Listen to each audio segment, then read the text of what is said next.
Hello दोस्तों।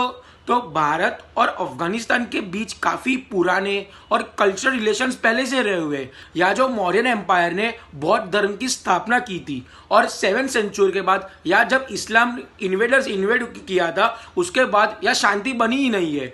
तब तक जब तक ब्रिटिशर्स आए, फिर ब्रिटिशर्स आए तब उनके साथ जंग हुई, तब अफगानिस्तान को आज़ादी मिली। फिर कुछ साल उधर शांत रहे, फिर उधर सिविल वॉर हो गया, फिर तालिबान ने कैप्चर कर दिया और बाकी स्टोरी तो आप सबको पता ही है। तो आज की वीडियो में हम बात करेंगे कि 1947 से अभी 2021 तक भारत और अफगानिस्तान के रिलेशंस कैसे रहे हैं और अभी तालिबान के कैप्चर करने से ये रिलेशंस अच्छे होंगे या और बिगड़ जाएंगे। तो आज के वीडियो में हम इस पर बात करेंगे, तो अब वीडियो एंड तक देखिए।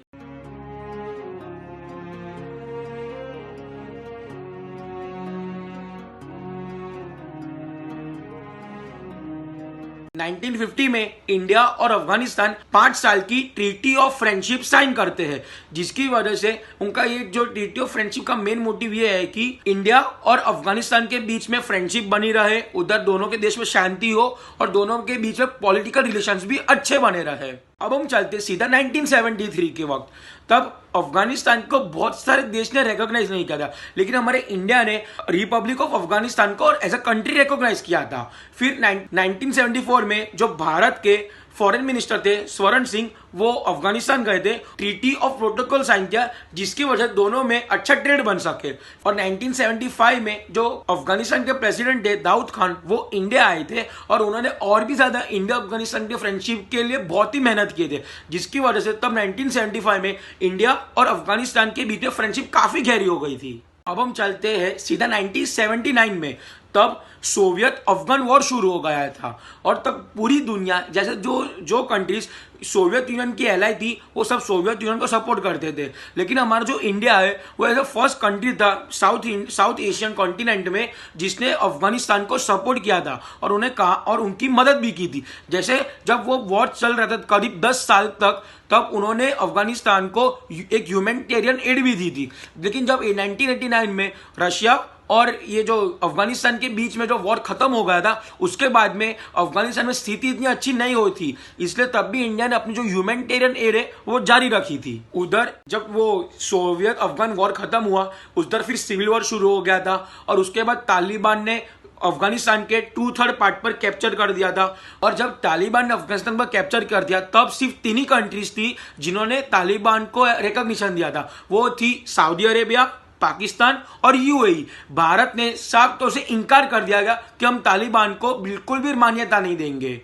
और जैसा तालिबान ने अफगानिस्तान पर कैप्चर कर ही दिया, उसके कुछ साल बाद भारत और अफगानिस्तान के बीच में काफी रिलेशन बिगड़ गए थे। जो तालिबान ने उसने भारत के 1C81 जो हमारा फ्लाइट था उस पर हाईजैक कर दिया था और उसको सीधा अफगानिस्तान के कांदार एयरपोर्ट पर भेज दिया गया था और हमको हमारे लोगों की जान बचाने के लिए हमने ग्लोबल टेररिस्ट मसूद अजहर को छोड़ दिया गया था, जिसकी वजह से इंडिया और अफगानिस्तान के बीच में और भी रिलेशन टेंस हो गए। फिर क्या हुआ, 2001 में 9/11 टेरर अटैक हुआ, तब पूरी दुनिया अफगानिस्तान के अगेंस्ट हो गई क्योंकि उसमें तालिबान ने सपोर्ट किया था ओसामा बिन लादेन को। तालिबान के अगेंस्ट एक मूवमेंट चल रहा था, एंटी तालिबान अलायंस, जिसमें इंडिया भी एक बहुत ही मेजर रोल प्ले कर रहा था और इसलिए इंडिया और तब अफगानिस्तान के रिलेशन काफी खराब हो चुके थे। लेकिन तब यूएसए अफगानिस्तान में घुस गया, उधर तालिबान को सत्ता से बाहर फेंक दिया गया, उधर फिर डेमोक्रेटिक सरकार चुनी और उसके बाद ही इंडिया और अफगानिस्तान के बीच में वापस रिलेशन अच्छे हो गए, जिसकी वजह से इंडिया ने वापस अपनी ह्यूमैनिटेरियन एड शुरू कर दी थी। पहली बार 2005 में भारत ने जो सार्क नेशन का ग्रुप है उसमें एक प्रपोजल रखा कि हम अफगानिस्तान को भी ऐड करें। दोस्तों, ये पहली बार था कि ऐसा कोई कंट्री अफगानिस्तान को ऐसे कोई बड़े से समिट में ऐड करने की दरख्वास्त कर रहे थे, लेकिन हमारे इंडिया ने किया। और 2007 में ही जो सार्क नेशन के 7 ग्रुप थे उस अभी वो हो गए 8 ग्रुप हो गए थे, इसलिए अब सार्क नेशन में भी 8 कंट्रीज आती है, जिसमें अफगानिस्तान भी उसका एक पार्ट है। इंडिया ने अफगानिस्तान के लिए काफी कुछ किया है, जैसे वह स्कूल्स बनाए, यूनिवर्सिटीज बनाई, हॉस्पिटल बनाए जिसमें वह लोगों का इलाज कर सके, पार्लियामेंट बनाए ताकि बाकी जो सरकार है वो देश चला सके, डैम्स बनाए ताकि लोगों के घर में पानी पहुंच सके, हाइड्रो पावर स्टेशन जिससे बिजली उत्पन्न हो सके। इंडिया ने इतनी मदद की थी कि अफगानिस्तान के लोग भी इंडिया को अपना एक ट्रू फ्रेंड मान रहे थे। और अब मैं ये भी बताता हूँ दोस्तों कि जो अफगानिस्तान अफगानिस्तान से भारत में टोटल 16,000 बच्चे पढ़ते हैं। इंडियन वो उन अफगानिस्तान के 16,000 बच्चों को स्कॉलरशिप देता है, जिससे अफगानिस्तान के कंट्री में डेवलप में इंडिया ने बहुत ही मदद की है। और इंडिया ने इन्वेस्ट भी काफी किया है। जैसे इंडिया ने अफगानिस्तान में करीब अभी तक 1947 से $3 बिलियन का इन्वेस्ट किया है। कोई भी इंटरेस्ट के उम्मीद नहीं रखी है। इसमें से $715 मिलियन की उन्होंने सिर्फ ह्यूमैनिटेरियन एड दी। 2011 में इंडिया ने 2500 मैट्रिक टन वीट अफगानिस्तान को फ्री में दिया, क्योंकि तब अफगानिस्तान में एक फूड क्राइसिस थे। 2011 में Indian Afghan military corporation sign किया था, जिसकी वजह से हमने अफगानिस्तान को 4 जो मिनी 204 हेलीकॉप्टर थे वो फ्री में दिए थे। जब 2015 में जो पीएम नरेंद्र मोदी जी है वो उन्होंने जो अफगानिस्तान के पहले प्रेसिडेंट है अशरफ गनी के साथ जो उनका जो पार्लियामेंट का उन्होंने साथ में इनॉग्रेशन भी किया था। फिर जो सालमा डैम था उसकी भी स्थापना की थी, और जिसको अभी हम इंडियन अफगान फ्रेंडशिप डैम भी कहते हैं। 2016 में अफगानिस्तान ने हमारे जो पीएम नरेंद्र मोदी जी है उनको अफगानिस्तान का हाईएस्ट सिविलियन अवार्ड दिया, अमर अमूल्ला खान से उनको नवाजा गया था। उधर जो इंडियन एम्बेसी काबुल में है, हेराट में है, कांधार में है, उधर काफी बार अटैक हुआ था और हमारे काफी लोगों की जान भी गई थी। तब भी इंडिया ने अपनी कोई भी एम्बेसी उधर से वापस नहीं ली थी। ये दिखाता है कि इंडिया और अफगानिस्तान में फ्रेंडशिप कितनी डीप है और उधर के लोगों को इंडिया पर काफी विश्वास है। पर अभी आगे क्या? अभी तालिबान ने अफगानिस्तान के कैप्चर की वजह से रिलेशंस कैसे होंगे मैं आपको बताता हूँ। तालिबान ने कहा कि हम भारत के साथ पॉजिटिव रिलेशनशिप ही करना चाहते हैं। उन्होंने कहा जो भारत ने अफगानिस्तान में school, university, dams, hydro projects, parliament उन सबको बिल्कुल भी नुकसान नहीं पहुंचाएंगे। लेकिन तालिबान का एक कह सकते हैं एक झूठा पहराव है। तालिबान चाहता है कि भारत के साथ भी उनकी शांति बनी रहे। लेकिन दोस्तों कभी India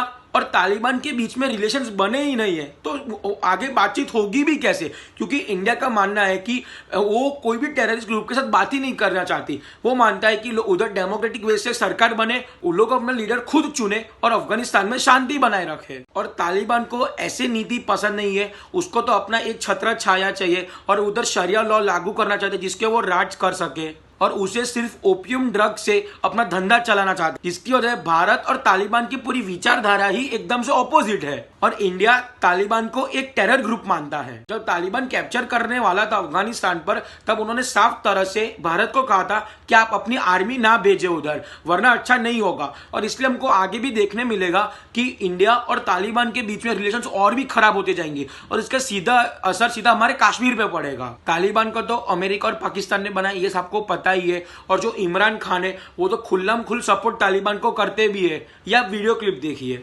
Pakistani army, ISI trained Al-Qaeda and all these groups to fight in Afghanistan.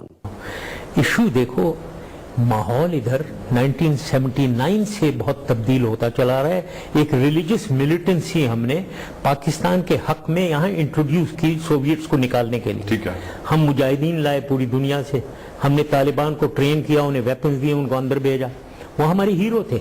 और जब भी पाकिस्तान में अभी इलेक्शन आने वाले नेक्स्ट ईयर, तब भी कश्मीर का इशू उठता ही है। और इस बार इमरान खान के टेन्योर में ही हमारे इंडिया ने आर्टिकल 370 को एब्रोगेट कर दिया। और अभी उधर कश्मीर के अलावा पाकिस्तान की जो इकोनॉमिक में क्राइसिस बहुत ही बुरे, उधर लोगों के पास ठीक से खाने पीने के लिए पैसे भी नहीं है। इसलिए इमरान खान के पास अभी कश्मीर के अलावा और कोई मुद्दा ही नहीं बाकी है। इसलिए वो तालिबान से पक्का कुछ ना कुछ बड़ा अटैक करवाएगा हमारे कश्मीर पर। आपको एक बात बताना चाहता हूँ, पाकिस्तान में भी एक तालिबान है, उसका नाम है तारिक-ए-तालिबान, जिसके भी मांग जो अफगानिस्तान वाले तालिबान जैसी है। वो भी एक तरह का छतरा छाया वाला देश चाहता है और शरिया लॉ चाहता है।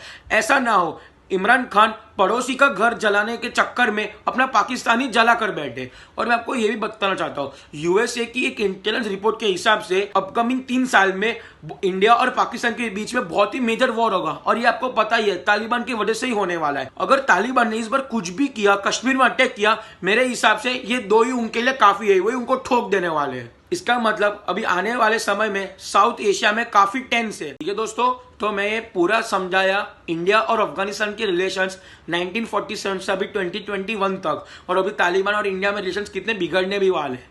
अगर आपको वीडियो बहुत इंफॉर्मेटिव लगता हो, कुछ सीखने को मिला हो, तो वीडियो को लाइक कीजिए, चैनल को सब्सक्राइब कीजिए अगर आप नए हो, और वीडियो को शेयर कीजिए। और हाँ दोस्तों, मुझे इस वीडियो में आपके कमेंट्स भी पढ़ने, मुझे आपके भी व्यूज जानने कि तालिबान की आगे स्ट्रेटेजी क्या होगी, तो कमेंट करना ना भूले। ठीक है दोस्तों, मैं अगले हफ्ते आऊंगा कोई नए वीडियो में एक नए टॉपिक के साथ। तब तक के लिए जय हिंद।